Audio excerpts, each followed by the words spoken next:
পূজার ছুটিতে আসলে বাড়িতে যাওয়াটাই সবচেয়ে বড় বোকামি হয়েছে। যাই হোক, আসলে গিয়েছি আবার বাসায় এসেছি। আসার পরে অফিস করে আবার 2 দিনের জন্য বা 3 দিনের জন্য আমার আম্মু, তারপর আমার বাগিনা, আমার মেয়েকে নিয়ে আবারও ফিরে গেলাম। হ্যালো এভরিবডি, আসসালামু আলাইকুম। এনাদের একটা ব্লগ নিয়ে আপনাদের কাছে আবার আসলাম। আশা করি আপনারা সবাই ভালো আছেন।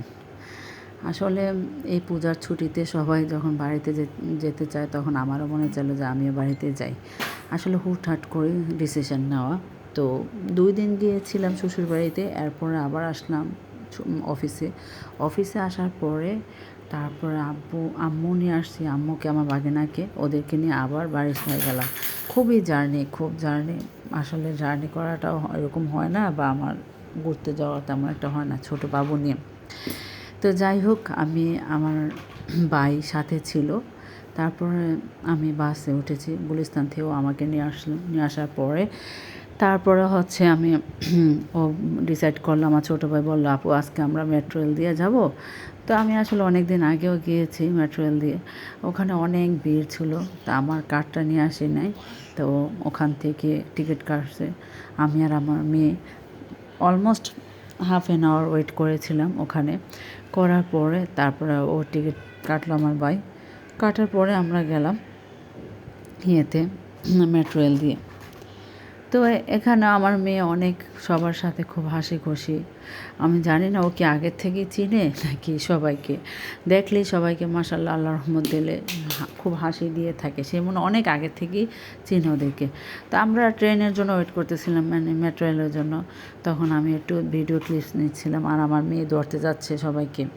মানে ওর কথা হলো, আমাকে ছেড়ে দাও, আমি দৌড়াই, আমি হাঁটি। কিন্তু আমি তো এই সময় ওকে ছেড়ে দিতে পারি না। ওর তো হাঁটতেও পারে না, জাস্ট হামাগুড়ি দিতে পারে। তারপর সে মাটিতে পা রাখবে বা একটু খেলবে, সেটাও চায়। যাই হোক, পরে আমরা ওয়েট করার পরে 2-3 মিনিটের মধ্যে মেট্রো রেল দিয়ে যখন যাচ্ছিলাম, বা মেট্রো রেল টিকিটটা যখন কাটছিলাম, আমার ভাই তখন বারবার করে একজনকে আমি খুব মিস করেছি।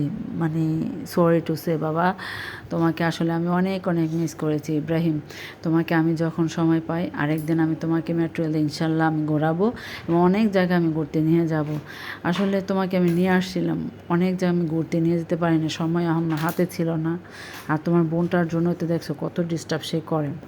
তারপর আমরা মেট্রো রেল থেকে নামার পরে আমরা উত্তরা হয়ে তারপর আমাদের হাউস বিল্ডিংয়ে গেলাম। তখন আমি একটু উত্তরাতে ছিলাম, খুব ভালোই ছিলাম। ওখানে প্লেসটা অনেক মিস করি, আসলে অনেক সুন্দর, খুবই সুন্দর একটা জায়গা উত্তরাতে থাকার মতো। তারপর আমার ভাই আমাকে সিএনজিতে উঠিয়ে দিল। তো ওখানে আমি আর আমার মেয়ে চুপচাপ করে বসে ছোট্ট বাবুর মধ্যে গেলাম। আমি যখন এখন ভয়েস করতেছে, আমার মেয়ে আমার দিকে তাকিয়ে আছে। ও সব কিছু মাশাআল্লাহ দিলে বুঝে, আমার মেয়ের জন্য সবাই দোয়া করবেন। তো এখন আসলে তারপর আমরা আমাদের বাসায় চলে গেলাম যে সিএনজি দিয়ে। তখন আমার ভাই আবার মেট্রো রেল থেকে ছোট্ট একটা ভিডিও ক্লিপস নিয়েছিল, যে দেখো কী অবস্থা বাহিরে। বাসা আসার পরে দেখি বাসার অবস্থা খুবই খারাপ। তো আজকের জন্য এখানে শেষ করলাম। আপনারা ভালো থাকবেন। আল্লাহ হাফেজ।